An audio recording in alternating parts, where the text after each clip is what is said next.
너 인연. 내 딸 죽이려고 약 탔지.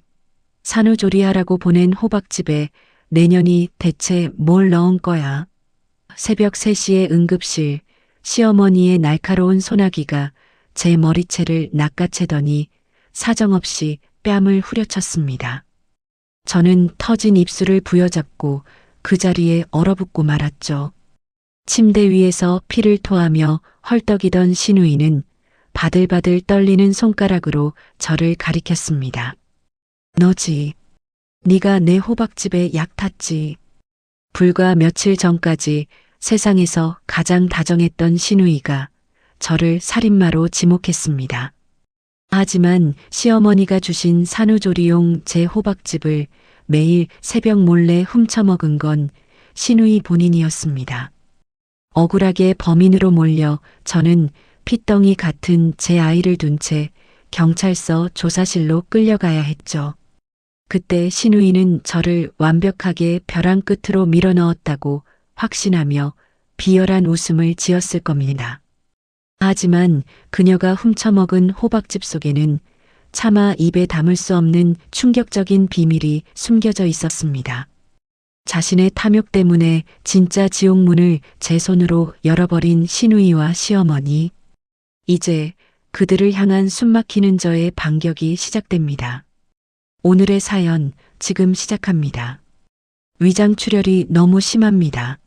환자분 오시기 직전에 대체 뭘 드신 겁니까? 빨리 말씀해 주셔야 처치를 하죠. 시누이 신다혜가 입가와 턱 밑에 검붉은 피를 묻힌 채 창백한 얼굴로 헐떡이며 신음하고 있었고, 의사는 저에게 어떻게 된 거냐고 고함을 쳤습니다. 하지만 저는 입술만 달달 떨 뿐 제가 대답할 수 있는 위치에 있지 않다는 걸 그제야 실감하며 말문이 턱 막히더라고요. 제가 무슨 말을 한들 지금 상황에서 변명이 될까 싶어 두렵기도 했고요. 바로 그 순간이었어요.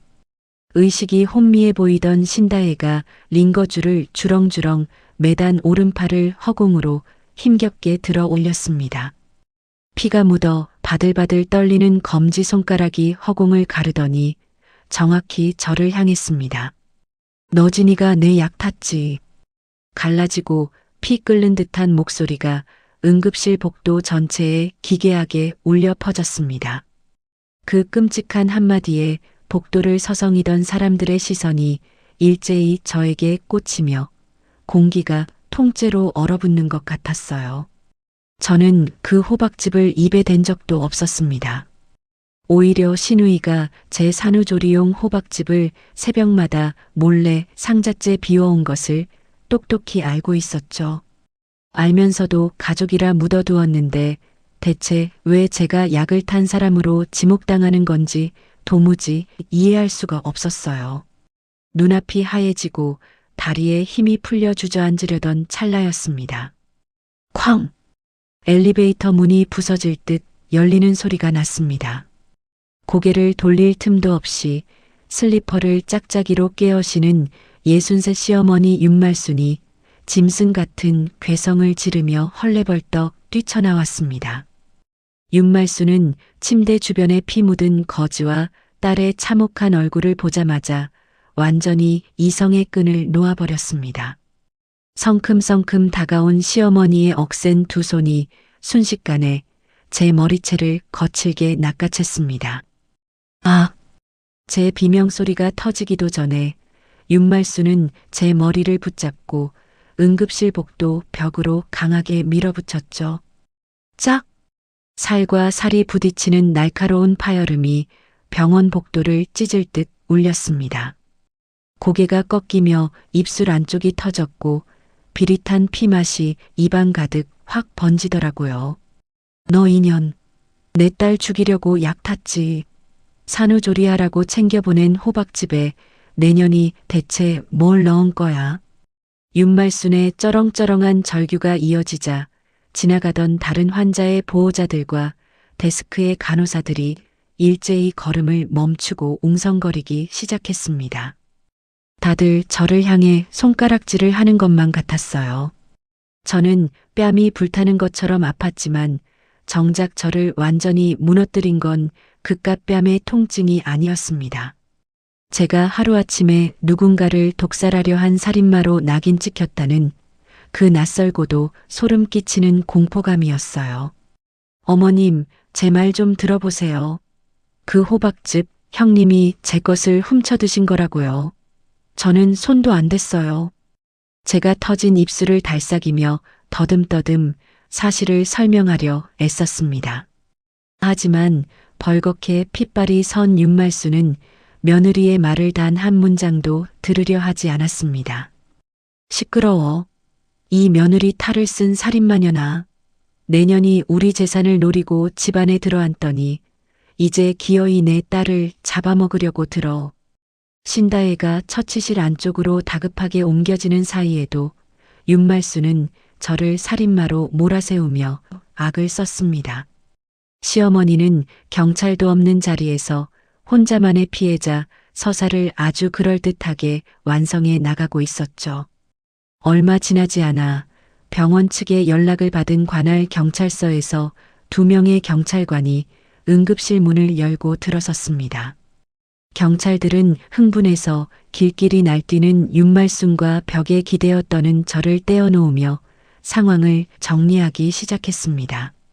경찰관 한 명이 수첩을 꺼내 들고 제게 다가와 신분증을 요구했습니다.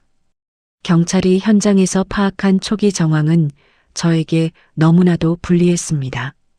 그 문제의 호박집을 산모에게 보낸 사람도 저였고 집에서 그 집을 관리하던 사람도 저였으며 사건이 벌어진 부엌 현장에 가장 가까이 있던 사람 역시 며느리인 저라는 거였죠. 윤말수는 경찰관의 팔뚝을 부여잡고 매달렸습니다. 형사님, 저 독사 같은 년이 범인이에요. 저 년이 우리 재산을 혼자 다 차지하려고 내 딸을 죽이려 했다고요. 당장 수갑 채워요. 저는 깜짝 놀라 아랫집에 홀로 맡겨두고 온 갓난아이가 번쩍 떠올라 가슴이 철렁 내려앉았습니다. 당장 아이에게 가봐야 한다고 아이가 울고 있을 거라고 입술을 뗐습니다. 하지만 지금 제게는 그 당연한 걱정을 입 밖에 낼 발언권조차 남아있지 않더라고요. 경찰관은 굳은 표정으로 제 말을 자르며 단호하게 말했습니다. 배소연 씨, 살인미수 혐의가 제기된 상황이니 참고인 겸 조사 대상으로 경찰서까지 동행해 주셔야겠습니다. 결국 저는 양옆에 경찰관을 대동한 채 죄인처럼 고개를 숙이고 응급실 밖으로 걸음을 옮겨야 했습니다.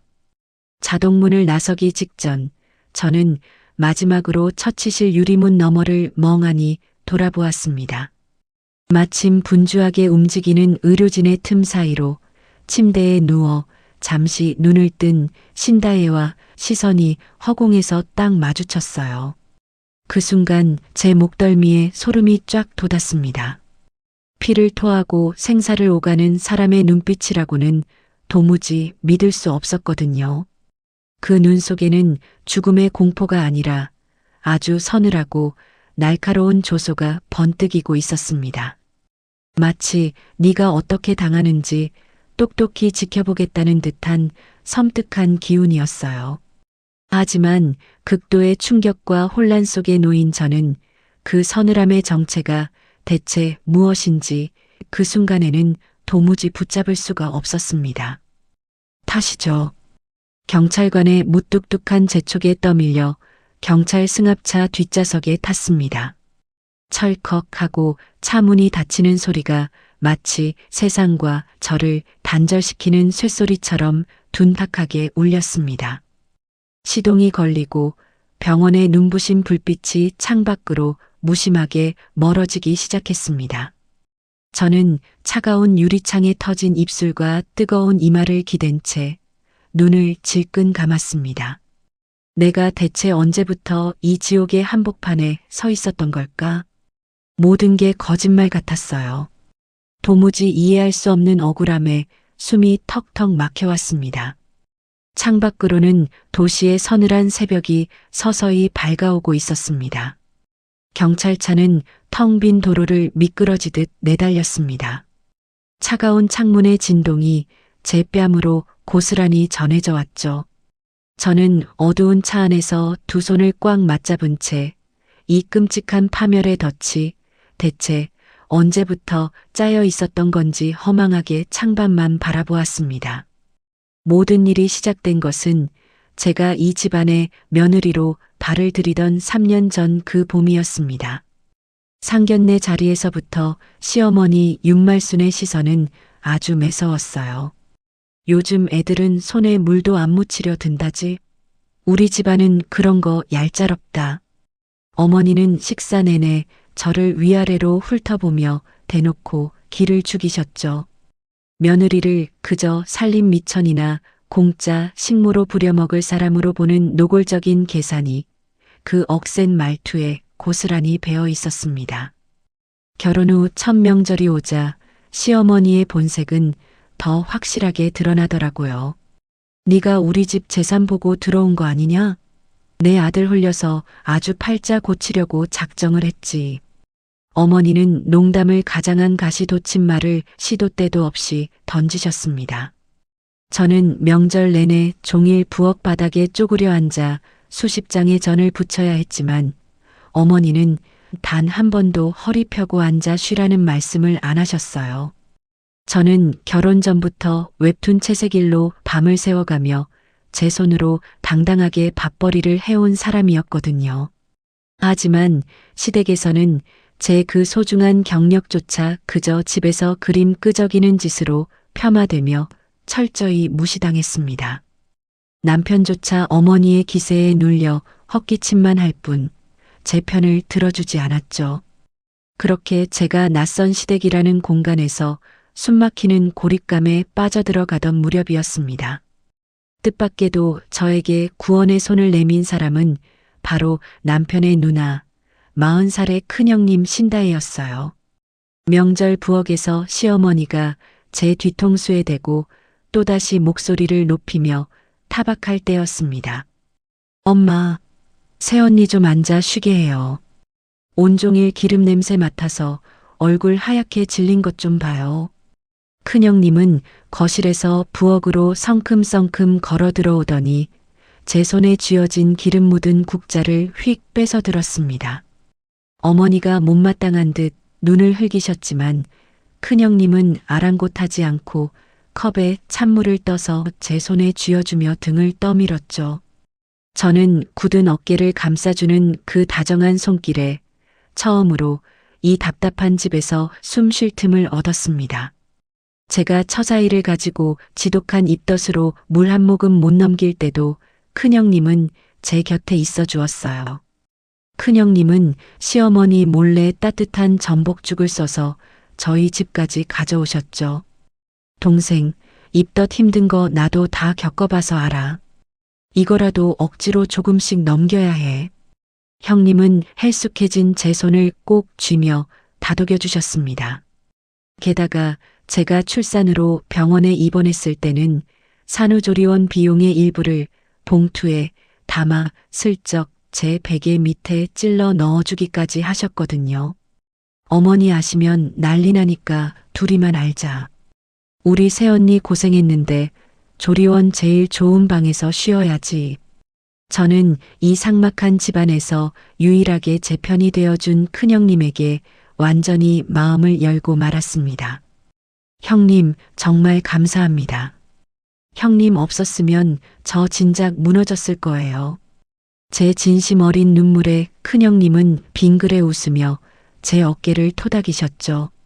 저에게 큰형님 신다혜는 시집살이의 차가운 바람을 막아주는 방패이자 친언니나 다름없는 유일한 은인이었습니다. 아이가 태어나고 조리원에서 집으로 돌아온 후 저희 집에는 새로운 분이 출퇴근을 하기 시작했습니다. 30년 넘게 남의 집 산모와 핏덩이들을 돌봐오신 66의 산후도우미 오 여사님이셨어요. 오 여사님은 표정 변화도 별로 없고 말씀도 무뚝뚝한 분이었지만 사람 보는 눈썰미만큼은 아주 매서웠습니다. 무엇보다 제가 시어머니 윤말순에게 전화로 어떤 폭언을 듣는지, 이 집안에서 어떤 취급을 받는지 매일 가장 가까이서 지켜본 유일한 외부인이었죠. 어느 늦은 오후 큰형님 신다혜가 과일을 사들고 들러 제게 다정하게 말을 건네고 돌아간 직후였습니다. 오 여사님은 싱크대에서 젖병을 닦다 말고 고개를 돌려 무심한 목소리로 툭 한마디를 던지셨어요. 세댁, 저 큰아가씨 말이야. 네, 형님이 왜요? 저 아가씨 웃을 때 눈은 안 웃어. 겉보기에 다정하다고 너무 속 다 내보이지 말고 조심해. 그 서늘한 경고를 듣는 순간 저는 솔직히 오 여사님이 참 야속하더라고요.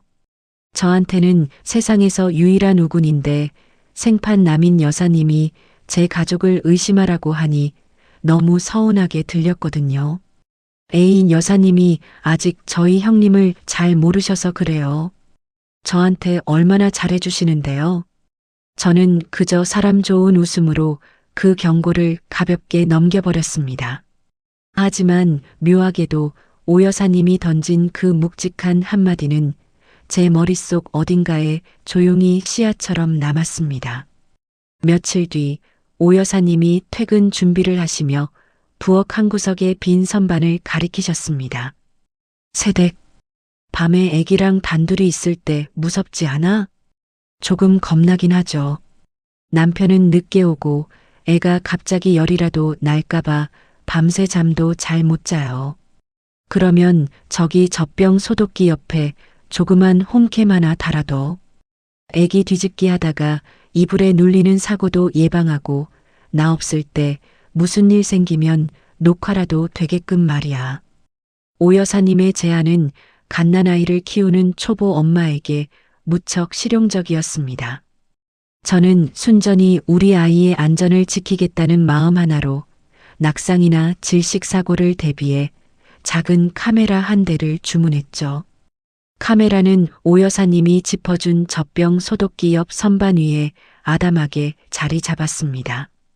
설치를 마치고 렌즈에 파란 불빛이 깜빡이는 것을 보면서도 저는 조금도 짐작하지 못했어요.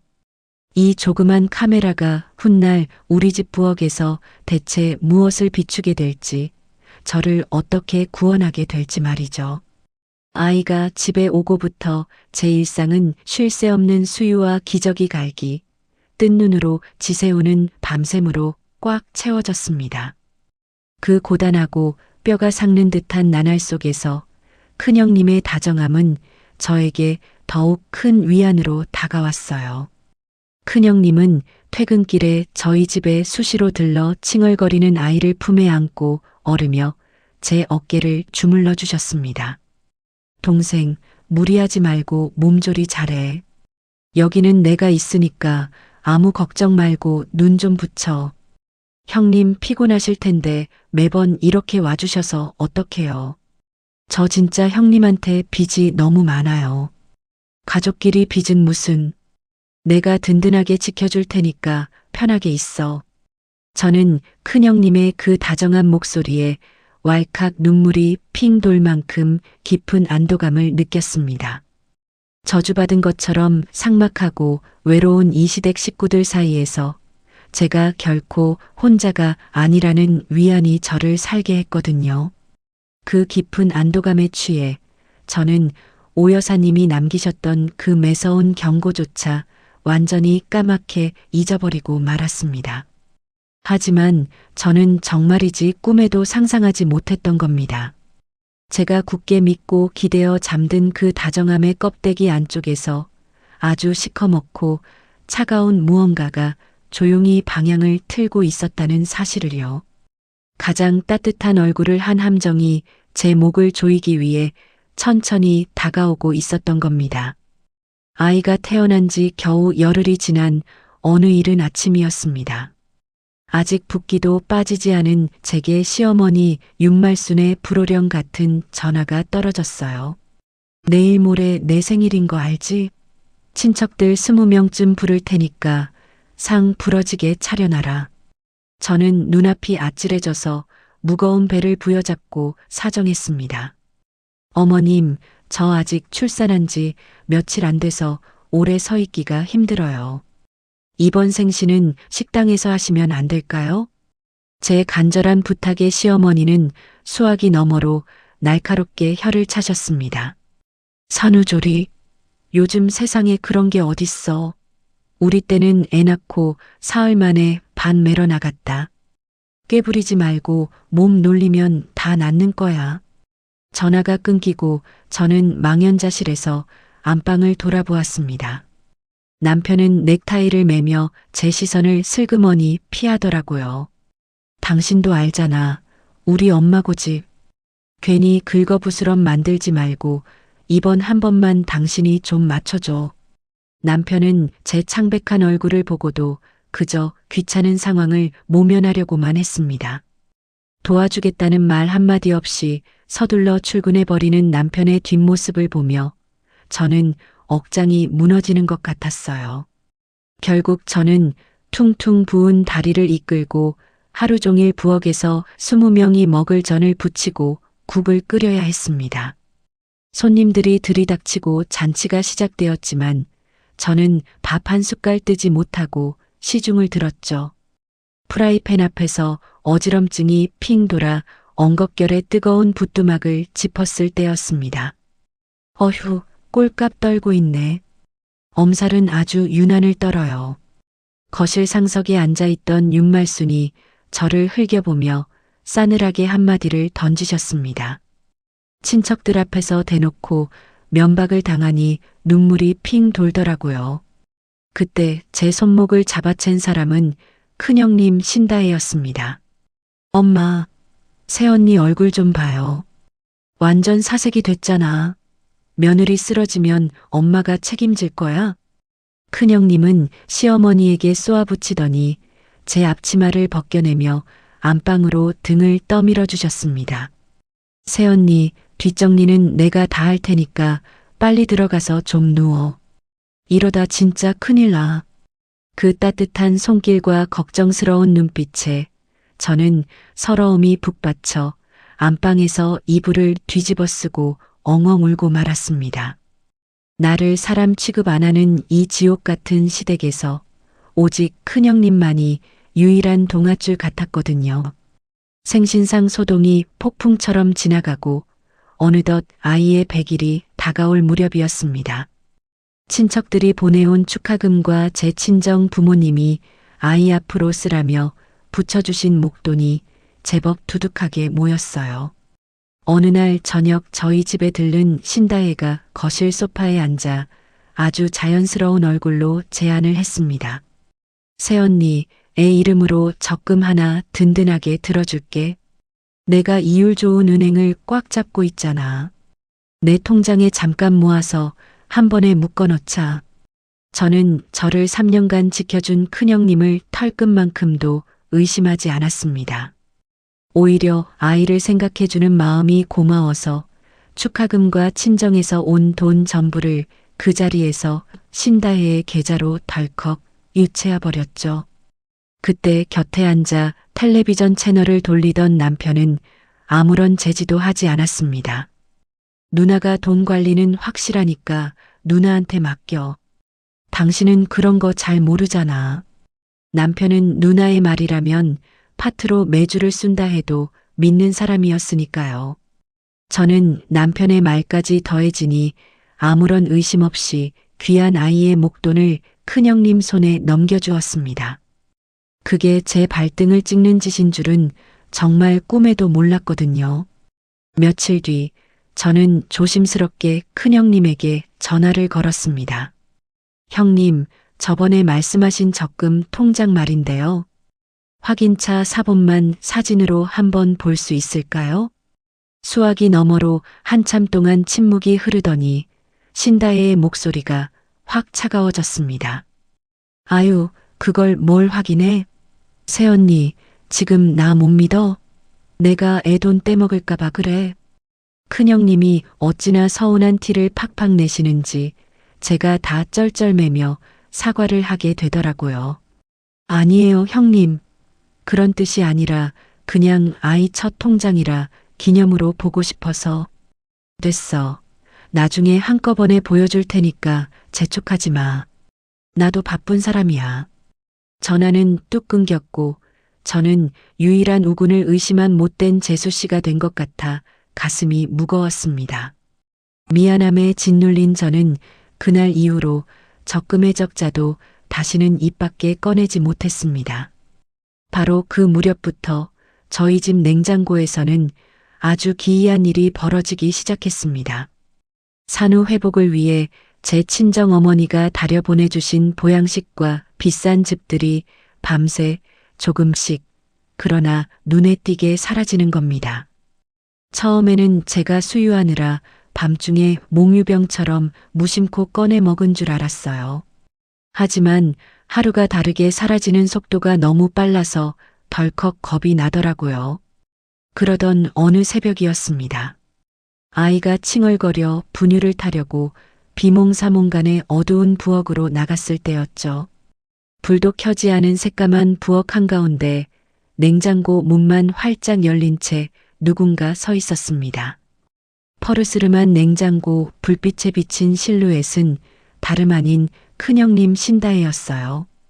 큰형님은 비닐 파우치째로 된 즙을 목을 뒤로 젖힌 채 아주 개걸스럽게 단숨에 들이켜고 있었습니다.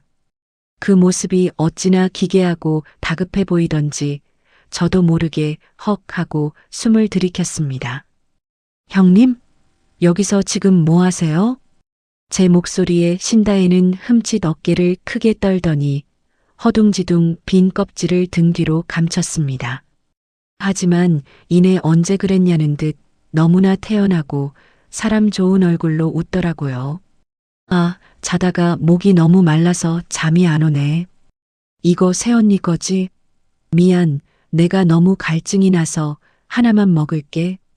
웃으며 말하는 큰형님의 입가에는 갈색즙이 지저분하게 묻어 있었습니다. 그날 이후로도 제 몫의 보양식과 즙은 매일 새벽마다 흔적도 없이 사라졌습니다. 냉장고를 열 때마다 저는 뒷덜미가 서늘해지는 묘한 위화감을 꾹꾹 삼켜야 했어요. 하지만 끝내 형님, 그거 제 건데 드시지 마세요라는 말은 입 밖으로 꺼내지 못했습니다. 이 끔찍한 시댁에서 숨통을 틔워주는 유일한 은인에게 그깟집 몇 봉지 양보하는 건 당연한 일이라고 스스로를 바보처럼 설득했거든요. 그러던 어느 날 오후 퀵서비스로 묵직한 박스 2개가 저희 집으로 배달되었습니다. 발신인은 뜻밖에도 시어머니 윤말순이었습니다. 산후조리 제대로 해라.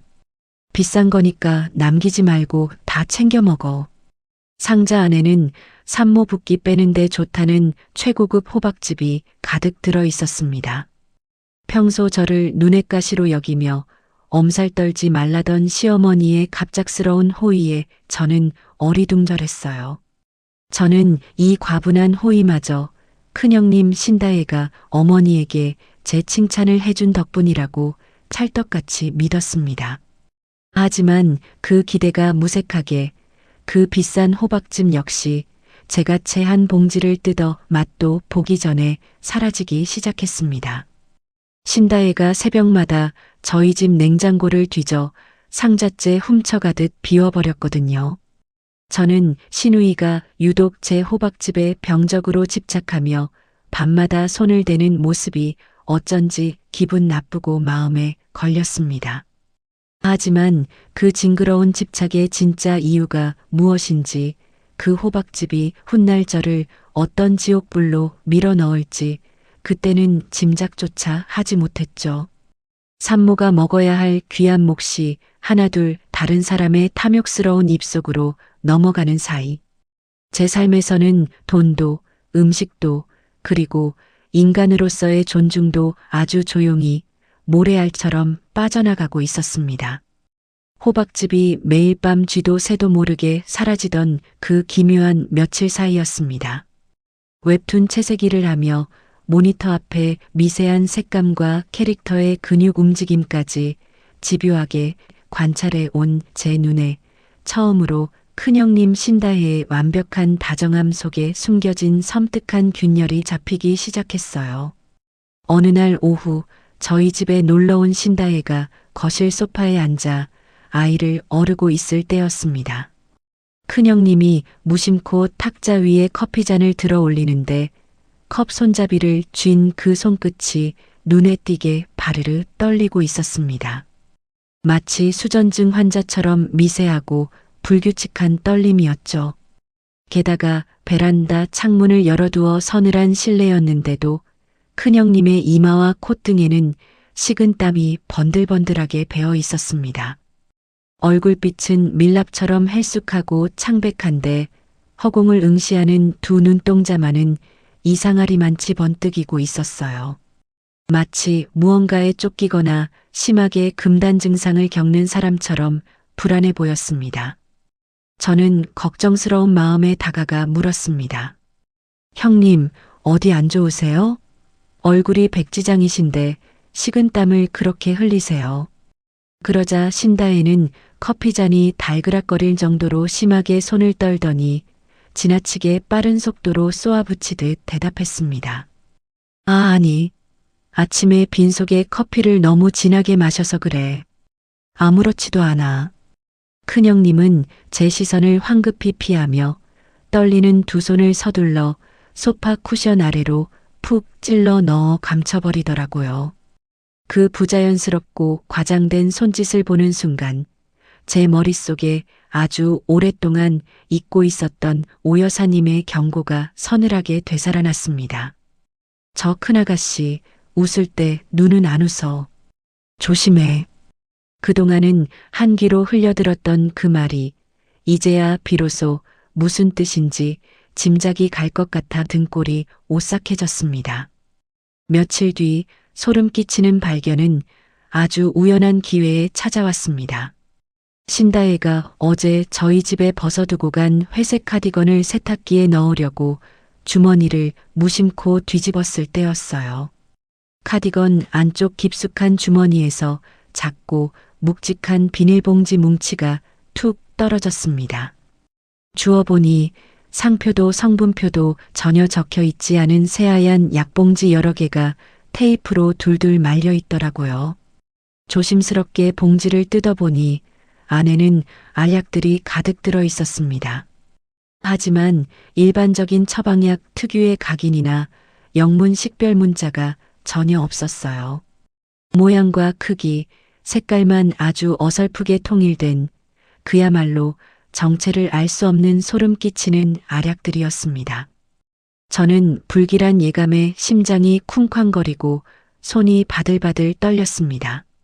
하지만 함부로 건드려서는 안 될 것 같아 약봉지의 앞뒷면과 알약의 형태를 제 휴대폰 카메라로 여러 장 꼼꼼하게 찍어두었습니다. 그리고는 처음 발견했던 때와 똑같은 모양으로 봉지를 말아 카디건 안주머니에 감쪽같이 돌려놓았죠. 저를 끔찍이 아껴주는 다정한 큰형님을 몰래 뒷조사한다는 죄책감이 제 마음을 무겁게 짓눌렀습니다. 하지만 밤마다 제 호박즙을 미친 듯이 비워대던 시누이의 기괴한 집착과 방금 본 정체불명의 약봉지가 분명 어딘가에서 아주 끈적하고 불길하게 연결되어 있다는 예감을 도무지 지울 수가 없었습니다.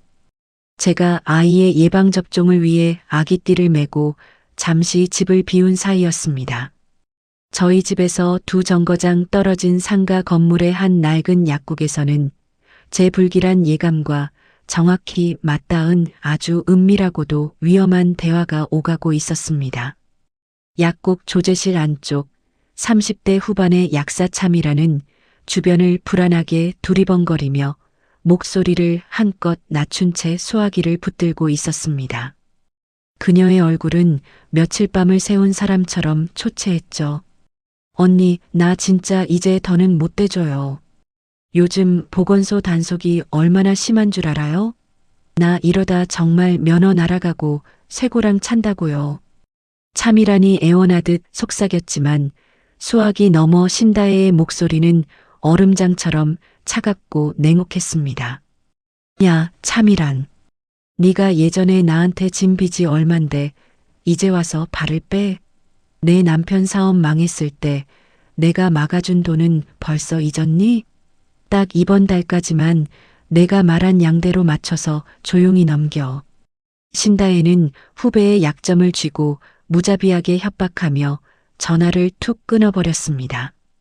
참이라는 수화기를 내려놓고도 한참 동안 약장에 머리를 기댄 채 두 눈을 질끈 감았습니다. 자신이 처방전도 없이 몰래 빼돌려 대주는 그 독한 다이어트 약들이 대체 신다혜의 손을 거쳐 어디로 흘러가서 무슨 끔찍한 일을 벌이고 있는지 모른다는 공포가 그녀의 숨통을 조이고 있었거든요. 소아과에서 접종을 마치고 집으로 돌아온 저는 마침 제 반찬을 챙겨다 주러 오신 오 여사님과 마주쳤습니다. 저는 망설이다가 주위를 한번 살핀 뒤 오 여사님을 안방으로 조용히 끌고 들어갔습니다. 그리고는 카디건에서 찍어둔 정체불명의 흰 약봉지 사진을 조심스럽게 내밀었죠. 여사님, 이거 한 번만 봐주세요. 형님 옷에서 나온 건데 아무래도 좀 이상해서요.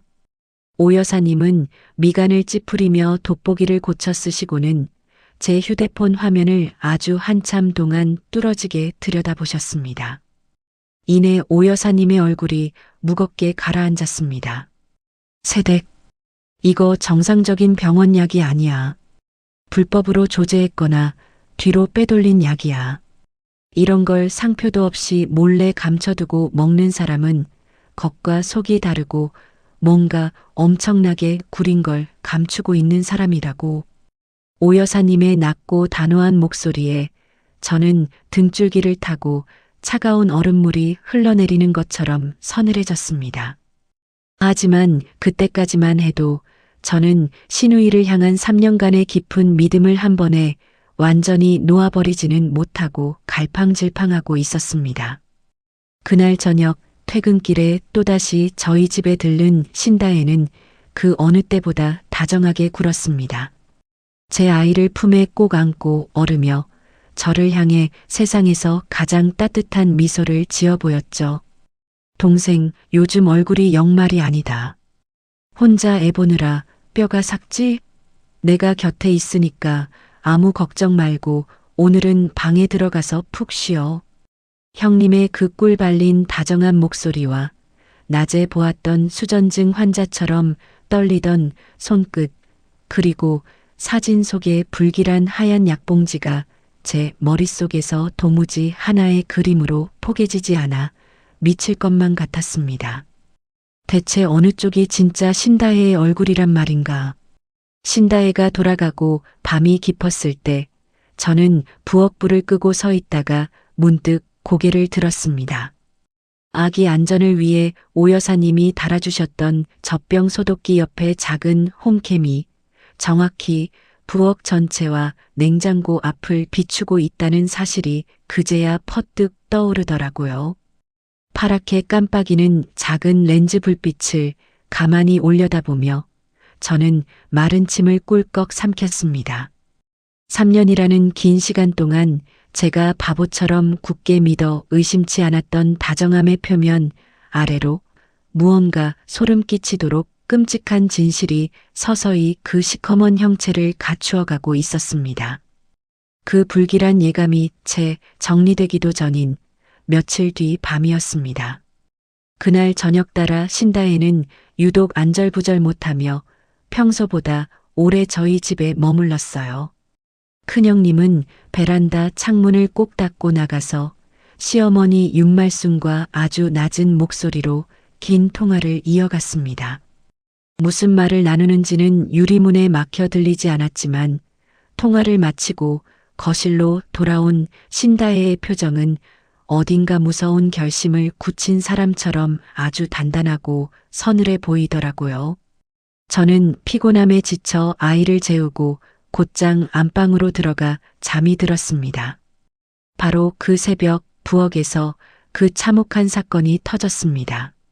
신우이가 피를 토하며 쓰러지고 제가 응급실에서 시어머니에게 머리채를 잡힌 채 살인 미수범으로 몰려 경찰서 조사실로 실려갔던 바로 그 지옥 같던 밤 말입니다.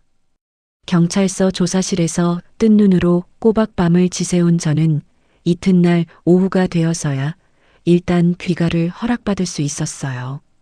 비록 당장 유치장에 갇히는 정식 입건은 아니었지만 저는 여전히 이 끔찍한 사건의 가장 유력한 용의자였거든요. 관할 경찰서에서 여성 청소년과 강력 사건을 담당하는 44세 담당자 한경희가 피폐해진 저를 불러 세웠습니다. 경찰관 한경희는 수첩을 덮으며 아주 담담하고 건조한 목소리로 말했죠. 배소연 씨, 국과수 감식 결과 문제의 호박즙에서 독한 다이어트 약 성분과 위장 출혈을 일으키는 성분이 다량으로 함께 검출됐습니다. 한경희는 매서운 눈으로 제 안색을 살피며 말을 이었습니다. 정황상 사건 현장에 가장 가까이 있던 사람도 본인이고 평소 그 집을 관리한 사람도 본인입니다. 본인의 결백을 뒷받침할 무언가가 있다면 지금 당장 말씀하셔야 합니다. 하지만 저는 결백을 증명할 어떤 방법도 손에 쥐지 못한 상태였어요. 결국 파김치가 되어 텅 빈 집으로 돌아온 저는 현관문을 닫자마자 거실 바닥에 힘없이 주저앉아 버렸습니다. 아랫집에 잠시 맡겨두었던 아이를 품에 안고 올라오니 그제야 왈칵 눈물이 쏟아지더라고요. 새근새근 잠든 아이의 작은 온기를 꽉 끌어안고서야 겨우 미쳐버릴 것 같은 정신을 붙들 수 있었습니다. 무릎에 이마를 묻고 짐승처럼 앓는 소리를 내던 제 텅 빈 시야에 문득 작은 불빛 하나가 들어왔습니다. 부엌 젖병 소독기 옆에서 조용히 파란 불을 깜빡이고 있는 작은 홈캠이었죠. 순간 심장이 바닥으로 쿵 내려앉았습니다. 저는 사시나무 떨리듯 떨리는 손으로 황급히 휴대폰 앱을 열어 사건이 벌어진 그 새벽 시간대의 녹화 영상을 찾아 되감기 시작했어요. 숨소리조차 내기 힘들 만큼 심장이 입 밖으로 튀어나올 것 같은 순간이었죠. 어둠에 잠긴 부엌 화면 속으로 잠옷 차림의 신다혜가 아주 조심스러운 걸음으로 들어서는 모습이 선명하게 나타났습니다. 큰형님은 냉장고 문을 열어 호박즙 한 봉지를 꺼낸 뒤 주위를 몇 번이나 도둑처럼 두리번거리며 살피더라고요. 카메라의 존재를 전혀 눈치채지 못한 신다혜는 입고 있던 카디건 주머니에서 제게 낯익은 그 하얀 약봉지를 쓱 꺼냈습니다. 화면 속의 신다혜는 약봉지를 뜯더니 그 안에 정체불명 가루와 알약들을 통째로 호박즙 안에 탈탈 털어 넣었습니다. 그러고는 자기 손가락을 쑥 넣어 휘휘 저은 뒤 잠시 숨을 고르며 망설이더니 그것을 자기 입으로 단숨에 들이켰습니다. 제가 마시기를 바라며 몰래 약을 타서 어딘가에 놓아둔 것이 아니었어요. 신다혜가 제 손으로 약을 타고 제 발로 걸어와 제 입에 털어넣는 그 기괴한 장면이 화면에 고스란히 남아 있었던 겁니다. 영상을 보는 순간 저는 헉하고 숨이 턱 멎어버렸습니다. 그건 불운한 사고도 저의 살인미수도 아니라 처음부터 끝까지 신다의 본인이 스스로 연출한 끔찍한 자작극이었던 거예요. 눈엣 가시 같은 며느리를 살인미수범으로 엮어 감옥에 쳐넣으려고 신우이가 제 몸에 직접 독을 탔다는 그 악랄한 진실 앞에서 제 온몸에 털이 쭈뼛 섰습니다. 등줄기로 소름이 쫙 끼치면서 그동안 꾹꾹 억눌러왔던 서늘한 분노가 화라산처럼 치밀어 오르더라고요. 저는 당장 떨리는 손가락으로 산후도우미 오 여사님에게 전화를 걸었습니다. 여사님, 찍혔어요. 카메라에 다 찍혔어요. 형님이 자기 손으로 호박즙에 약을 타서 마시는 게 전부 다 녹화됐다고요. 제 울음 섞인 비명에 전화기 너머 오 여사님의 목소리가 무겁고 단단하게 울렸습니다. 세댁, 흥분하지 말고 내 말 잘 들어. 그 영상 절대 지우지 마. 휴대폰에도 손대지 말고 그대로 둬. 이건 억울한 세댁을 살릴 유일한 눈이야. 명심해. 오 여사님의 그 서늘하고도 든든한 한마디에 덜덜 떨리던 제 마음이 아주 차갑게 가라앉았습니다. 오랜 세월 시댁의 멸시와 모욕을 꾸역꾸역 삼키기만 하던 제 손에 마침내 이 더러운 판을 단번에 뒤집어 엎을 확실한 무기가 쥐어진 겁니다. 그날 밤 저는 더 이상 구석에서 숨죽여 우는 무기력한 먹잇감이 아니었어요. 저들의 잔인한 공격을 온몸으로 받아내기만 하던 제 이야기는 이제 완벽한 공세로 방향을 틀고 있었습니다. 날이 밝자마자 저는 밤새 뜬 눈으로 지새우며 안전하게 복제해 둔 홈캠 영상 파일이 담긴 USB를 챙겼습니다. 이른 아침 저희 집으로 달려와 주신 산후도우미 오 여사님과 함께 굳은 결심을 품고 관할 경찰서의 한경위를 찾아갔죠. 경찰서 회의실 안에서 제가 제출한 부엌 영상을 노트북으로 확인한 한경위의 굳은 얼굴이 일순간 눈에 띄게 일그러졌습니다. 화면 속에서 신다혜가 자기 주머니에서 꺼낸 약을 호박즙에 직접 털어넣고 마시는 장면이 또렷하게 재생되자 한경위는 영상을 멈추고 저를 빤히 쳐다보았습니다. 배소연 씨, 이건 피해자가 스스로 이물을 투입한 명백한 정황입니다. 한경위의 목소리에 전에 없던 긴장감이 서려 있었습니다. 그는 곧바로 영상의 원본 여부와 조작 흔적을 확인하기 위해 디지털 포렌식 부서로 파일을 넘겼고 검증 결과 영상에는 단 1초의 편집 흔적도 없다는 것이 확인되었죠. 수사의 무게추가 하루아침에 살인미수 용의자였던 저에게서 피해자 행세를 하던 신다혜에게로 완전히 넘어가는 순간이었습니다. 한경위가 책상을 톡톡 치며 진지하게 물었습니다. 혹시 신우이분이 평소에 이런 정체불명의 약을 복용하는 걸 본 적 있습니까? 저는 대답 대신 일전에 신다혜의 카디건 주머니에서 몰래 찍어두었던 하얀 약봉지와 알약 사진들을 휴대폰 화면으로 내밀었습니다. 형님이 평소에 손을 심하게 떨고 식은땀을 흘리는 걸 봤어요. 그리고 이 약들을 몰래 숨기고 다녔고요.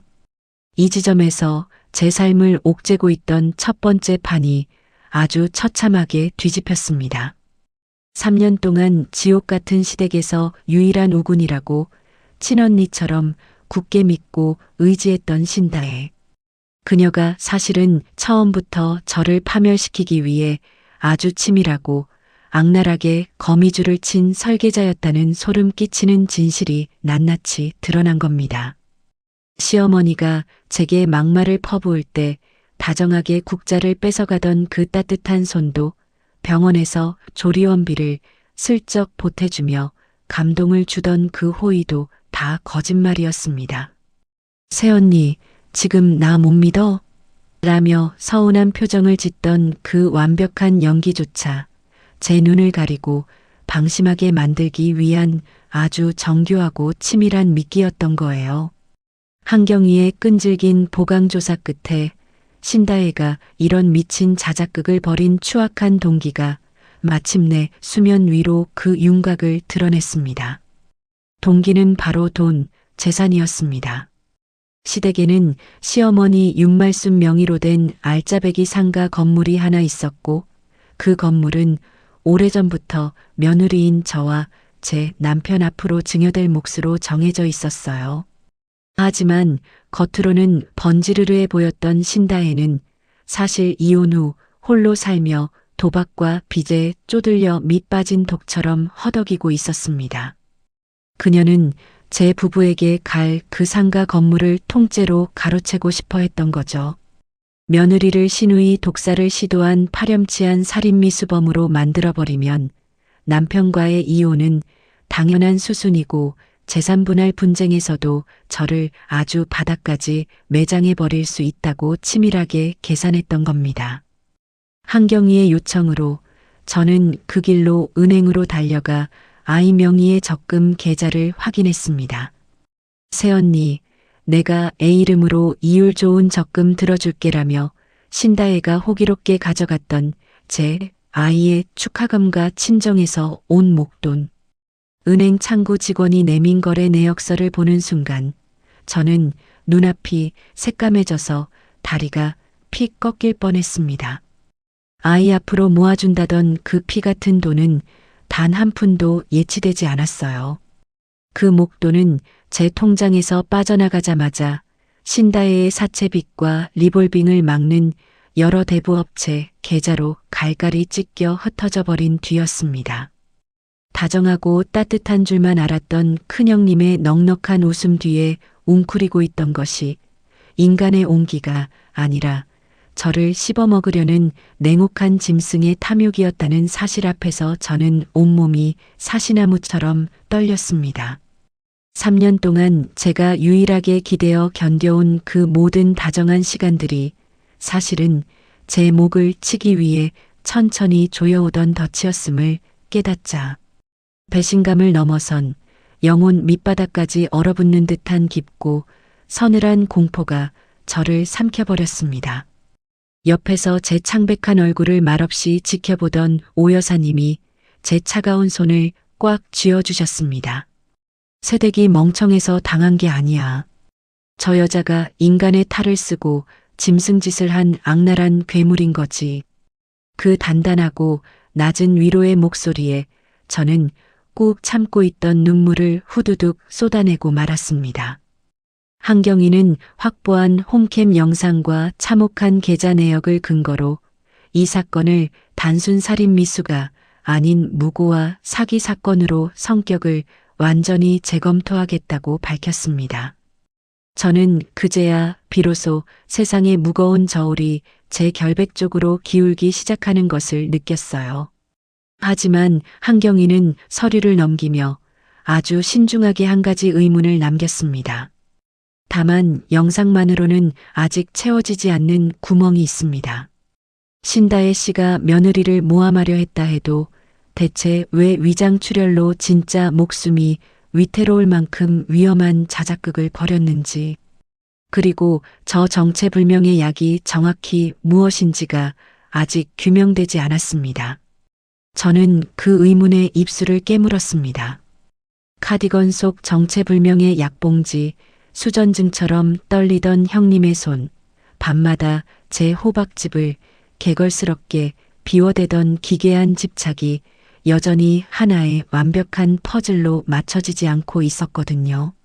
모든 진실이 낱낱이 밝혀진 듯 보였지만 제 마음 한구석에는 이 끔찍한 사건 아래에 아직 드러나지 않은 시커먼 바닥이 하나 더 존재한다는 불길한 직감이 가시지 않았습니다. 이게 끝이 아니었어요. 진실은 제가 짐작한 것보다 훨씬 더 깊고 썩은 곳에서 다음번에 잔혹한 반전을 조용히 준비하고 있었습니다. 제가 무죄를 입증할 결정적인 홈캠 영상을 경찰에 제출했다는 소식이 시댁의 귀에 들어가자 병상에서 겨우 의식을 회복한 신다혜는 곧바로 최후의 악랄한 발악을 시작했습니다. 신다혜는 자신이 제 손으로 약을 타서 마시는 영상의 존재를 알고도 전혀 당황하지 않고 아주 뻔뻔하게 주장을 뒤집어 버렸습니다. 그 영상, 며느리가 나를 감시하려고 몰래 달아둔 불법 촬영 카메라입니다. 며느리가 나를 죽이겠다고 협박해서 내가 살려고 발버둥 치는 모습을 교묘하게 짜깁기 한 거라고요. 적반하장도 유분수지, 자신을 독살 미수 피해자에서 불법 사찰과 협박의 피해자로 아주 교묘하게 프레임을 바꿔버린 겁니다. 시어머니 윤말수는 딸의 그 얼토당토하는 새로운 각본에 마치 짠 것처럼 즉시 장단을 맞췄습니다. 어머니는 온 친척들에게 전화를 돌려대며 거품을 물었습니다. 그 독사 같은 년이 신우이 독살하려다 안 되니까 이제는 집구석에 몰래카메라까지 달아서 우리 다혜를 미치광이로 몰아가고 있어. 완전 파렴치한 범죄자년이야. 저는 명백한 진실이 담긴 영상을 손에 쥐고도 시댁 식구들이 입을 맞춰 쏟아내는 그 새롭고도 악의적인 서사 앞에서 속수무책으로 다시 여론의 표적이 되어버렸습니다. 제가 반격을 시작하기도 전에 시댁의 무자비한 역공에 밀려 최대의 위기에 몰린 셈이었죠. 하지만 이 억울한 상황에서 저를 진짜 벼랑 끝으로 밀어뜨린 건 친척들의 수군거림이 아니었어요. 그동안 어머니와 누나의 드센 기세 사이에서 늘 침묵으로 일관하던 제 남편이 이번에는 아주 대놓고 저를 의심하는 싸늘한 눈빛으로 바라보기 시작했다는 사실이었습니다. 당신 진짜로 부엌에 몰래 카메라를 달아둔 거야? 누나 말이 아주 틀린 것도 아니잖아. 나한테 상의도 없이 왜 그런 짓을 해? 남편은 제가 왜 카메라를 달았는지 아이의 안전을 위한 것이었다는 제 말은 믿으려 하지도 않았습니다. 오히려 어머니와 누나의 말에 넘어가 저를 미친 여자 취급하며 흔들리기 시작했어요. 저는 남편의 그 싸늘한 눈빛을 마주하며 내 아이를 지켜야 할 마지막 울타리마저 이렇게 허무하게 무너져 내릴까봐 미친 듯이 두려움에 떨었습니다. 바로 이 절체절명의 숨막히는 순간이었습니다. 경찰서에서 전화 한 통이 걸려왔고 그 전화 한 통이 만들어낸 두 번째 반전은 이 더러운 판 전체를 완전히 끝장내버렸습니다. 한경희의 목소리는 평소와 다르게 약간 상기되어 있었습니다. 배소연 씨 상황이 완전히 뒤집혔습니다. 신다혜 씨가 마신 호박즙 속 성분이 정확히 밝혀졌어요. 그리고 아주 중요한 진술자가 제 발로 찾아왔습니다. 사건의 전말은 이러했습니다. 신다혜가 저를 살인미수범으로 엮기 위해 호박즙에 탔던 그 하얀 약 가루와 그녀가 평소에 몰래 복용해 온 독한 다이어트 약 성분이 체내에서 아주 격렬한 화학 반응을 일으켰던 겁니다. 그 치명적인 충돌이 위장출혈의 진짜 원인이었죠. 신다혜는 처음엔 그저 위경련 약을 아주 소량만 먹고 며느리 앞에서 쓰러지는 신용만 하려고 계산했을 겁니다. 하지만 이미 오랜 불법 다이어트 약 남용으로 그녀의 위장은 얇아질 대로 얇아져 만신창이었어요. 자신의 몸 상태를 전혀 계산해 넣지 못한 탓에 가짜 연출이 진짜로 위벽이 찢어져 피를 토하는 위중한 사고로 번져버린 거였죠. 저를 함정에 빠뜨리려고 파놓은 자작극의 구덩이가 하마터면 신다의 본인의 목숨을 통째로 집어삼킬 뻔한 끔찍한 자멸로 끝난 셈이었습니다. 이 결정적이고도 충격적인 진실을 세상 앞에 낱낱이 못 박아준 사람은 오랫동안 신다혜에게 그 독한 약을 불법으로 대주던 약사 차미란이었습니다. 자신이 처방전 없이 뒤로 빼돌려준 약 때문에 신다혜가 피를 토하고 진짜로 죽을 뻔했다는 소식을 들은 차미란. 그녀는 더 이상 그 지독한 죄책감과 처벌의 공포를 견디지 못하고 누구의 요청이나 압박도 없이 스스로 한경희를 찾아가 자수를 한 거였어요. 차미라는 조사실 책상에 앉아 덜덜 떨리는 손으로 진술서를 써내려갔습니다. 제가 몇 년째 신다의 언니한테 처방전도 없이 독한 다이어트 약을 불법으로 대줬어요. 언니 몸이 지금 어떤 상태였는지, 제가 준 약이 정확히 무슨 성분인지 전부 다 진술하겠습니다. 그녀는 모든 것을 체념한 듯 털어놓았습니다. 신다혜가 아주 오래전 차미란의 빚을 막아준 것을 빌미로 후배의 숨통을 쥐고 끊임없이 불법 약을 요구해 왔다는 사실. 그리고 최근에는 범행을 준비하느라 평소보다 훨씬 많은 양의 알약을 한꺼번에 가져갔다는 구체적인 정황까지 모조리 증언했습니다. 신다혜의 오랜 약물 의존 이력과 저를 겨냥한 자작극의 치밀한 준비 과정이 제3자인 차미란의 외부 증언으로 너무도 완벽하게 확정되는 순간이었습니다. 저는 한경희로부터 이 모든 사실을 전해 듣고 한동안 입을 떼지 못했습니다. 신우이가 며느리를 죽이려고 휘두른 그 칼날이 결국 방향을 틀어 신우이 자신의 목숨을 겨눈 칼이 되었다는 이 소름 끼치는 아이러니 앞에서 말이죠. 그날 저녁 저는 거실 소파에 앉아 저를 끝까지 의심하며 눈을 흘기던 남편을 정면으로 마주 보았습니다. 저는 아무 말 없이 서류 봉투에서 홈캠 영상이 담긴 태블릿과 한경이가 확인해준 차미란의 진술 내용 요약본, 그리고 아이 명의의 돈이 신다혜의 사채 빚을 갚는 데 쓰인 참혹한 은행 계좌 흐름도를 남편 앞 탁자 위에 나란히 펼쳐 보였습니다. 저는 떨리지만 아주 단호한 목소리로 남편의 눈을 똑바로 보며 물었습니다. 당신 누나가 나를 살인미수범으로 만들어서 감옥에 쳐넣으려고 우리 아이 돈까지 다 빼돌리고 자기 몸에 직접 약을 탄 거야. 이 명백한 증거들을 보고도 당신은 아직도 내가 누나를 죽이려 한 파렴치한이라고 의심할 거야? 세 겹으로 겹쳐진 빼도 박도 못할 증거들 앞에서 남편은 벼락이라도 맞은 사람처럼 그 자리에 굳어버렸습니다. 입을 떡 벌린 채 서류를 번갈아 보던 그의 동공이 심하게 흔들렸죠. 항상 어머니와 누나의 말만 앵무새처럼 좇으며 제 고통을 외면했던 그의 눈에 처음으로 아내가 지난 3년간 어떤 끔찍한 괴물들 사이에서 피눈물을 흘리며 견뎌왔는지 그 진실이 똑똑히 들어오기 시작했습니다. 어머니와 시누이의 역공에 휘말려 완전히 무너지기 직전까지 몰렸던 저. 하지만 저는 시누이가 스스로 자멸한 그 멍청한 함정과 죄책감을 이기지 못하고 돌아선 약사 차미란의 증언을 튼튼한 발판 삼아 마침내 그들을 향한 반격에 날카로운 칼을 뽑아들고 힘차게 첫 발을 내디뎠습니다. 진실의 조각이 제 손안에 완벽하게 모이자 저는 더 이상 뒤로 물러서지 않고 정면 승부를 선택했습니다. 며칠 뒤 주말 오후였습니다. 시어머니 윤말수는 온 친척들을 시댁 넓은 거실로 불러 모았습니다. 말이 가족 모임이지 사실은 저를 시누이를 죽이려다 실패하고 몰래카메라까지 달아 감시한 파렴치한 살인마로 공개적으로 성토하고 집안에서 영원히 매장하려는 인민재판의 자리였죠. 하지만 저는 피하지 않았습니다.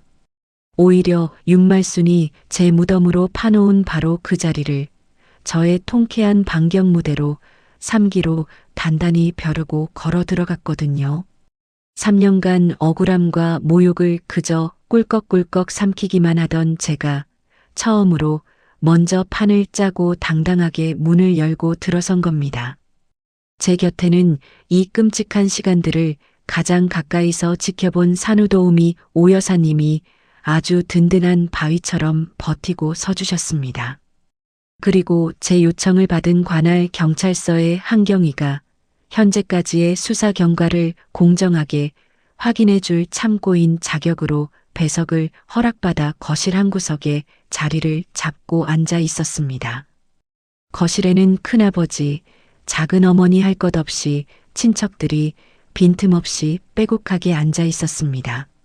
제가 현관에 들어서자마자 소파 상석에 앉아 있던 윤말순이 기다렸다는 듯이 먼저 포문을 열었습니다. 아이고, 우리 집안 망칠 독사 같은 년이 뻔뻔하게 여길 기어들어오네. 여러분, 저 며느리가 우리 불쌍한 다혜를 죽이려던 바로 그년입니다. 다들 저 눈에 살기가 도는 것 좀 보세요. 지 잘못을 덮으려고 다혜 방에 몰카까지 달아놓은 천하의 몹쓸 년이라고요. 윤말수는 삿대질을 해대며 제 얼굴에 대고 온갖 저주를 퍼부었습니다. 친척들은 혀를 끌끌 차며 저를 벌레 보듯 노려보았죠. 하지만 저는 흥분해서 길길이 날뛰는 시어머니의 말에 맞서 소리치는 대신 들고 온 노트북 가방을 천천히 열었습니다.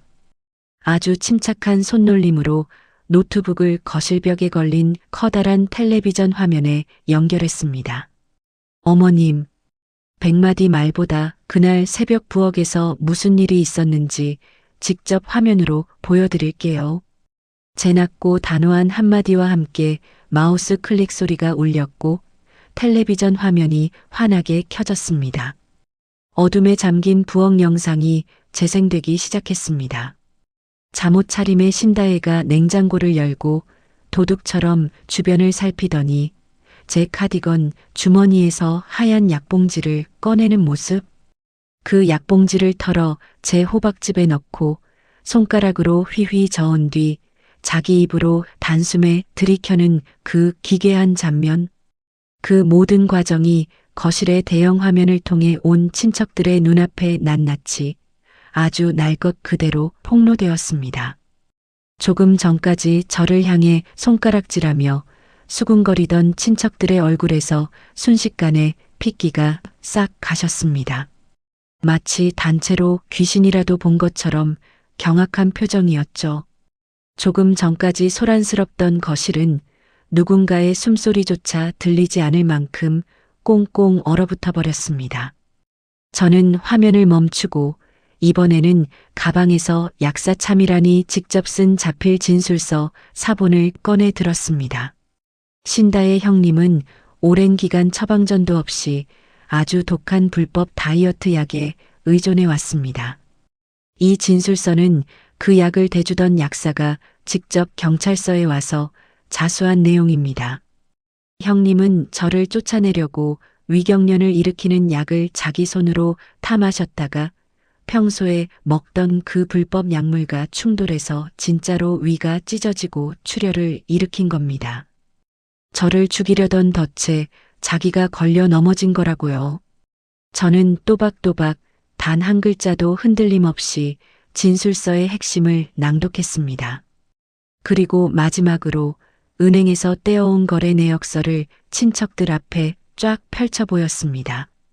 이것 좀 보시죠. 애 이름으로 적금을 들어주겠다며 형님이 가져간 축하금들. 단 한 푼도 예치되지 않았습니다. 전부 형님의 사채 빚을 막는 대부업체 계좌로 당일날 다 빠져나갔어요. 자, 이래도 제가 형님을 죽이려 한 살인마입니까? 아니면 형님이 제 애기 돈까지 도둑질하고 저를 감옥에 보내려고 치밀하게 연극을 꾸민 악마입니까? 제날 썬 질문이 거실의 정막을 쨍하게 갈랐습니다. 바로 그때 거실 구석에 말없이 앉아있던 한경이가 자리에서 일어나 담담하지만 아주 무게 있는 목소리로 마침표를 찍었습니다. 현재 경찰에서 조사 중인 모든 객관적 증거와 진술을 종합할 때 며느리 배소연 씨는 이 사건의 피해자가 아니라 명백하고도 억울한 무고의 피해자입니다. 오히려 신다혜 씨가 무고죄 및 사기 혐의로 정식 입건되어 처벌을 앞두고 있습니다. 경찰의 입에서 흘러나온 그 공식적인 선언은 방 안의 공기를 완전히 바꿔놓았습니다. 이제 친척들의 경멸 어린 시선은 제가 아니라 일제히 소파에 주저앉은 윤말순에게로 쏟아졌습니다. 그리고 병원에 누워 이 모든 악행을 감춰온 신다혜의 검은 그림자를 향하고 있었죠. 윤말순의 얼굴은 백지장처럼 하얗게 질려 있었습니다. 시어머니는 달달 떨리는 입술을 앙다물고 제 눈을 똑바로 쳐다보지 못했어요. 그녀는 딸의 자작극을 진작 눈치채고도 뻔뻔하게 며느리에게 모든 죄를 뒤집어 씌우는데 앞장서 가담했다는 그 역겨운 사실이 이 자리에서 다 까발려질까봐 극도의 두려움에 사시나무 떨듯 떨고 있었습니다. 저는 윤말순 앞으로 한 걸음 다가가 조용히 물었습니다. 어머님, 그날 새벽 어머님은 형님과 베란다에서 아주 길게 통화하셨죠. 형님이 제 부엌에서 무슨 미친 짓을 벌일지 어머님은 정말로 아무것도 모르셨습니까? 윤말순은 컥 하고 헛바람을 들이켰을 뿐 아무 대답도 하지 못했습니다. 그녀의 비겁한 침묵이 곧 친척들 앞에서는 빼도 박도 못하는 명백한 자백이 되어버렸죠. 저는 고개를 돌려 거실 한쪽에 망부석처럼 굳어있던 제 남편을 돌아보았습니다. 늘 어머니의 치맛자락 뒤에 숨어서 누나의 다정한 미소만 믿고 제 눈물을 외면했던 남편. 그는 이제 더 이상 제 시선을 피하지 못하고 무거운 고개를 푹 숙였습니다. 그러더니 아주 힘겨운 걸음으로 친척들 앞을 가로질러 걸어오더니 마침내 제 곁에 나란히 섰습니다. 남편은 덜덜 떨리는 제 손을 꽉 잡으며 거실에 모인 모든 친척들이 똑똑히 듣도록 아주 큰 소리로 말했습니다. 미안해, 내가 진짜 눈이 멀었었어. 당신이 이 집구석에서 어떤 지옥을 겪었는지, 엄마랑 누나가 당신한테 무슨 짓을 했는지 하나도 보지 못했어. 내가 죽일 놈이야. 미안하다, 정말 미안해. 남편이 결혼하고 3년 만에 처음으로 자기 어머니와 누나를 버리고 아내인 제 편에 서서 진심으로 사죄하는 순간이었습니다. 제 곁에 서 있던 오 여사님이 그 광경을 지켜보며 코웃음을 치듯 나직이 중얼거리셨습니다. 흥, 늦었지만 이제야 밥값하는 사람 노릇을 하네. 저는 남편의 늦은 각성과 진실 앞에 얼어붙은 온 친척들의 목격 앞에서 깊은 숨을 내쉬었습니다. 3년이라는 긴 시간 동안 제 목을 옥죄어 오던 그 지독한 인내와 억울함의 매듭이 마침내 툭 하고 가볍게 풀려나가는 것을 온몸으로 느꼈거든요. 켜진 텔레비전 화면 하나로 저를 향해 지저대던 온 방안의 입들을 완벽한 침묵으로 틀어막아 버린 그날. 저는 더 이상 구석에서 변명하며 우는 나약한 며느리가 아니었습니다. 이 모든 판을 제 손으로 쥐고 흔드는 사람으로서 그 지옥 같던 시댁의 현관문을 아주 당당하게 열고 걸어 나왔습니다. 친척들 앞에서 그 추악한 진실이 낱낱이 폭로된 그날 이후였습니다. 신다혜와 시어머니 윤말순이 그토록 견고하게 쌓아 올렸던 오만한 세계는 다름 아닌 자신들이 팠던 그 깊고 더러운 더위에서 아주 급격하게 그리고 처참하게 무너져 내리기 시작했어요. 신다혜는 결국 경찰 조사를 거쳐 무고죄로 정식 입건되었습니다. 눈엣 가시 같은 며느리를 살인미수범으로 올가매려고 제 몸에 직접 독한 약을 타고 병상에 누워서까지 수차례 허위 진술을 반복했던 그 악랄한 정황들. 그 모든 짓거리가 제 홈캠 영상과 약사 참의란의 결정적 증언, 그리고 사채업자로 넘어간 계좌 내역이라는 새 겹이 빼도 각도 못할 증거들로 인해 완벽하게 확정되어 버렸거든요. 수사가 깊어질수록 그녀가 빼돌린 제 아이 명의의 피 같은 돈과 저희 부부 몫으로 배정될 뻔했던 시댁의 상가 건물까지 통째로 가로채려 했던 기막힌 사기 시도까지 모조리 백일화에 드러났습니다. 결국 신다혜는 노리던 상가 건물은 만져보지도 못한 채 저에게 물어줘야 할 막대한 손해배상금과 징역형이라는 무거운 형사처벌을 동시에 짊어지게 되었습니다. 제가 아이를 데리고 시댁의 그늘이 닿지 않는 새 거처를 바쁘게 알아보러 다니던 그 무렵이었습니다. 신다혜가 평생을 기대며 살아왔던 사람들은 이제 하나둘 그녀를 향해 아주 싸늘하게 등을 돌리고 있었죠. 같은 시각 저희 집에서 2정거장 떨어진 낡고 허름한 오피스텔에서는 약사 참이란이 무거운 표정으로 수화기를 들고 있었습니다.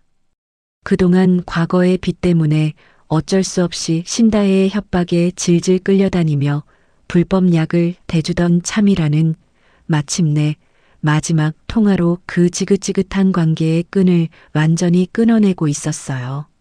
언니, 나 어제 경찰서 가서 진술 다 마쳤어요. 예전에 언니가 내 사업 막아준 돈, 그거 이자까지 쳐서 이번 달 안으로 다 송금할게요. 하지만 앞으로 내 인생에서 2번 다시 언니 얼굴 보는 일은 없을 겁니다. 이제 죽는 소리에도 약 하나를 안 보내줄 테니까 다시는 연락하지 마요. 참이라는 수화기 너머에서 쌍욕을 퍼붓는 신다혜의 목소리를 가차없이 끊어버렸습니다. 전화를 끄는 참이란의 얼굴에는 오랫동안 자신을 짓누르던 끔찍한 죄책감을 마침내 내려놓은 홀가분함이 번지고 있었죠. 그뿐만이 아니었습니다. 신다혜가 겉으로는 착하고 넉넉한 큰형님인 척 가면을 쓰고 돌아다니며 야금야금 돈을 빌려 쓰던 다른 친척들 역시 경찰 수사 소식을 듣고는 진실을 깨달았습니다. 그들은 돈을 떼일까봐 다급하게 전화를 걸어댔고 병원비 독촉장과 험악한 사채업자들의 협박 문자가 신다혜의 휴대폰을 쉴 새 없이 채웠습니다. 다정함이라는 아주 두껍고 달콤한 가면에 벗겨지자 신다혜에게 남은 것은 평생 갚아도 못 갚을 거대한 빚더미와 아무도 거들떠보지 않는 완전한 고립뿐이었어요. 한편 온동리가 그날 거실에서 있었던 제 홈캠 사건의 전말을 알게 되면서 시어머니 윤말순의 몰락도 아주 극적으로 찾아왔습니다.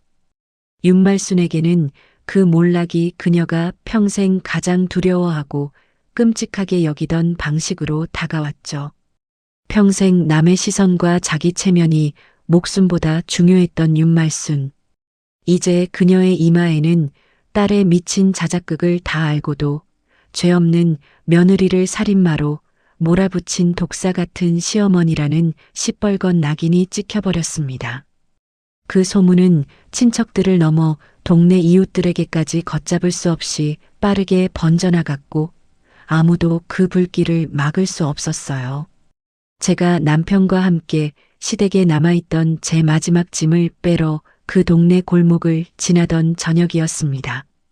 항상 빳빳하게 고개를 들고 다니던 윤말순의 집 앞 풍경은 예년과는 너무나도 달랐습니다. 명절이나 주말이면 잘난 자식들과 친척들이 끌고 온 차들로 바글거리며 동네 사람들의 부러움을 사던 그 으리으리한 집 앞은 이제 파리 한 마리 날아들지 않을 만큼 휑하고 적막했습니다. 수십 년을 형님 동생하며 지내던 오랜 동네 이웃들조차 멀리서 윤말순과 마주치면 슬금슬금 고개를 돌리며 인사도 없이 쟁걸음으로 피해 가더라고요. 동네 부녀의 모임이 열리면 늘 제일 좋은 상석에 떡하니 앉아 큰 소리를 치던 윤말순은 이제 아주 조용하고 자연스럽게 그 모임에서 철저히 배제되었습니다. 그녀가 입에 침이 마르도록 자랑삼아 떠벌리던 큰딸 신다혜의 이야기는 이제 이발소와 슈퍼마켓을 맴도는 아주 조롱 섞인 동네의 수군거림이 되어 그녀의 귓가로 앙칼지게 돌아오고 있었습니다. 저는 차 창문을 반쯤 내리고 그 골목을 조용히 지나치며 담장 너머 시댁의 거실 창문을 힐끗 올려다보았습니다. 불도 켜지 않은 어두컴컴한 거실 한가운데 홀로 덩그러니 초라한 밥상을 마주하고 앉은 윤말순의 굽은 등이 짙은 그림자 속에 잠겨 있었습니다.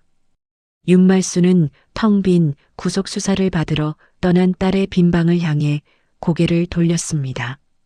다혜야. 메마른 목소리로 딸의 이름을 부르며 목이 메는 모습이 보였지만 돌아오는 것은 텅 빈 집안의 차가운 정적뿐이었습니다. 저는 그 초라하게 늙어버린 뒷모습을 보면서 묘한 통쾌함과 함께 입안이 까끌거리는 씁쓸함을 동시에 느꼈습니다. 하지만 한편으로는 안도했죠. 제가 끝까지 진실을 밝혀내지 못했다면 지금 저 어둡고 비참한 자리에서 손가락질을 받으며 피눈물을 흘리고 있을 사람은 바로 저 자신이었을 테니까요. 제가 저 구렁텅이로 끌려가지 않고 무사히 밖으로 걸어 나왔다는 사실에 깊은 숨이 내쉬어졌습니다. 제 남편은 어머니와 누나의 그 처참한 꼴을 보고도 흔들리지 않았습니다. 혈육의 연을 칼로 무 자르듯 한 번에 끊어내지는 못했지만 그는 명확하게 선을 그었습니다. 아내와 아이를 지키는 쪽을 분명하게 선택하고 시댁과는 물리적으로 완전히 분리된 새로운 삶을 살기로 결단한 겁니다. 남편은 저를 데리고 시댁 동네에서는 차로 한참을 달려야 하는 아주 먼 동네로 가서 채광이 좋은 남양의 새 보금자리를 계약했습니다. 그리고 매일 밤 제 다리를 주물러주며 뒤늦게나마 아내가 흘린 눈물과 인내의 진 빚을 갚기 위해 안간힘을 쓰고 있었죠. 저는 결국 신다혜의 무고에 따른 위자료 성격의 묵직한 배상금을 받아냈습니다. 그리고 그 여자가 제 사채 빚을 갚느라 빼돌렸던 아이 몫의 소중한 축하금들도 법적 절차를 거쳐 마침내 다시 제 손안으로 되돌려받을 수 있었습니다. 3년이라는 긴 시간 동안 숨죽여 삼켜야만 했던 그 더러운 모욕과 억울함의 대가가 아주 정당하고 통쾌한 무게로 제 삶에 되돌아온 그날, 저는 비로소 저를 가두었던 그 축축하고 끔찍한 지옥에서 완벽하게 걸어 나왔음을 실감했습니다. 그해 늦가을, 저희 세 식구는 시댁에서 차를 타고도 한참을 달려야 닿을 수 있는 볕이 아주 잘 드는 남양의 새 아파트로 이사를 마쳤습니다. 이사 온 첫날 거실 바닥에 내려놓은 아이는 볼볼거리며 아장아장 걸어다니기 바빴습니다. 넓고 환한 새 거실 이곳저곳을 신나게 탐색하는 아이의 뒷모습을 보며 저는 베란다의 큰 창문을 활짝 열어젖혔죠. 집안 구석구석에 오래 고여있던 답답하고 퀴퀴한 공기가 가을바람에 통째로 씻겨 나가는 것 같아 가슴이 뻥 뚫리는 기분이었습니다. 이제 저는 더 이상 심장을 졸이지 않아도 되었습니다. 복도 계단을 쿵쾅거리며 오르는 누군가의 발소리에 어깨를 잔뜩 움츠릴 일도 없었고 예고 없이 울리는 현관 초인종 소리에 가슴이 철렁 내려앉으며 밤잠을 설치던 지옥 같은 시간도 완전히 지나갔으니까요. 저는 짐 정리를 하다가 부엌 한 구석에 놓인 젖병 소독기로 다가갔습니다. 그리고 그 옆 선반에서 오랫동안 말없이 저를 지켜주었던 그 조그만 홈캠을 아주 조심스러운 손길로 떼어냈습니다. 렌즈에 묻은 먼지를 소매로 살짝 닦아내며 생각했죠. 나 자신을 지키기 위해서 아이러니하게도 내가 사는 집안 부엌까지 내 손으로 감시해야 했던 그 비참한 시절. 그 끔찍했던 시절이 이제 정말로 완전히 끝났음을 저는 그 카메라를 서랍 가장 깊숙한 곳에 밀어 넣으며 온몸으로 실감했습니다. 마음이 평온해지니 잃어버렸던 제 삶도 다시 제자리로 돌아오기 시작했습니다. 저는 밤샘 육아와 시댁의 눈치 때문에 먼지 쌓인 채 오랫동안 방치해 두었던 태블릿과 전자펜을 다시 꺼냈습니다. 예전에 하던 웹툰 채색일을 집에서 조금씩 다시 시작한 거죠. 사람의 미세한 표정 변화와 근육의 움직임을 예민하게 읽어내던 제 눈은 이제 누군가의 강교한 거짓을 경계하고 의심하는 데 쓰이지 않았습니다. 대신 화면 속 캐릭터들이 느끼는 슬픔과 기쁨의 감정을 아주 다채로운 색감으로 예쁘게 옮겨 담는 데 오롯이 쓰이고 있었죠. 그렇게 다시 일을 시작하고 첫 원고료가 통장에 짤랑 하고 들어온 날이었습니다. 저는 망설임 없이 산후조리 기간 내내 저를 지켜주셨던 66의 오 여사님을 새 집으로 초대했습니다. 초인종 소리에 문을 열자 오 여사님은 당신이 직접 담그신 배추김치 한 통과 어른 머리통보다 훨씬 큰 아주 큼직한 늙은 호박 한 덩이를 낑낑거리며 안고 서 계셨습니다. 아유, 무거워 죽는 줄 알았네. 세댁, 이건 진짜로 붓기 빼고 산후 회복에 제일 좋은 늙은 호박이야. 그동안 맘고생하느라 제대로 먹지도 못했지? 이제야 제대로 한번 다려 먹어봐. 여사님은 무뚝뚝한 표정으로 짐을 내려놓으시면서도 눈가에는 아주 따뜻한 웃음이 번져 있었습니다. 우리 두 사람은 새 집의 깨끗한 부엌에 나란히 서서 늙은 호박의 껍질을 벗기고 도톰하게 썰어 큰 솥에 푹 앉혔습니다. 얼마 지나지 않아 솥에서 하얀 김이 모락모락 피어오르기 시작했고 달큰하고 구수한 호박죽 냄새가 온 집안을 아주 천천히 그리고 따뜻하게 채워나갔습니다. 저는 잘 퍼져 노랗게 익은 호박죽을 그릇에 담았습니다. 그리고 한 숟갈 크게 떠서 호흡으로 식힌 뒤 제 옆에서 입을 아벌리고 있는 아이의 입에 쏙 넣어 주었죠. 아이가 오물거리며 맛있게 삼키는 모습을 보니 절로 미소가 지어졌습니다. 저 역시 제 몫의 호박죽 그릇을 끌어당겨 서두르지 않고 아주 천천히 꼭꼭 씹으며 음미하듯 떠먹었습니다. 무려 3년 만이었습니다. 시어머니의 타박이나 시누이의 기분 나쁜 눈치를 보지 않고 뺏길 걱정 없이 온전히 내 몫으로만 챙겨 먹는 이 따뜻하고 달콤한 한 끼가 눈물나게 감사하더라고요. 오 여사님은 숟가락을 내려놓고 빈죽 그릇을 밀어내며 담담한 목소리로 말씀하셨습니다. 새댁이 진짜 똑똑한 사람이야. 그 쬐끄만 카메라 하나 달아둔 덕에 새댁도 살고 애기도 살았잖아. 사람은 말이야, 힘든 거 참아내는 것도 중요하지만 자기 밥그릇이랑 가족은 목숨 걸고 지킬 줄 알아야 해. 안 그래? 저는 여사님의 그 말에 묵묵히 고개를 끄덕였습니다. 저를 벼랑 끝으로 밀어뜨리려던 시누이의 그 강교한 손끝에서 도리어 저를 살려낸 결정적인 진실이 튀어나왔다는 사실. 그 기막힌 아이러니를 속으로 조용히 곱씹어 보았습니다. 저녁 무렵 남편이 퇴근하는 소리가 들렸습니다. 현관문을 열고 들어오는 남편의 양손에는 귤과 바나나, 우리 아이가 제일 좋아하는 과일 봉지가 한가득 들려 있었어요. 우리 세 식구는 처음으로 그 무겁고 칙칙하던 시댁의 그림자가 완전히 지워진 식탁에 둘러앉아 서로를 보며 환하게 웃으며 저녁을 먹었습니다. 식사를 마치고 늦은 오후가 되었습니다. 저는 남양 베란다로 나가 창문을 열고 빨래 건조대에 보송보송하게 마른 아기 이불을 널었습니다. 가을볕을 듬뿍 머금어 따뜻하게 데워진 이불에서 뿜어져 나오는 그 포근하고 깨끗한 냄새를 코끝으로 깊이 들이마셨죠. 저는 거실 소파에서 곤히 잠든 아이의 통통한 볼에 그 따뜻한 이불자락을 살며시 부벼주었습니다. 누가 나를 챙겨주는 척 연기를 할 필요도 없고 내가 누군가의 속내를 감시하느라 신경을 곤두세울 필요도 없는 요 조용하고 평화로운 오후. 저는 이 완벽한 평온을 온몸의 세포 하나하나로 만끽하고 있었습니다. 열린 베란다 창밖으로는 가을바람을 타고 노란 은행잎이 춤을 추듯 천천히 떨어져 내리고 있었습니다. 3년 만에 처음으로 저는 이 아름다운 계절의 온도를 남의 눈치 보지 않고 오롯이 제 것으로 느끼고 있었죠. 가장 다정한 얼굴을 가장하고 다가왔던 그 예리한 칼날은 결국 오만하게도 자기 주인의 손을 뱉습니다.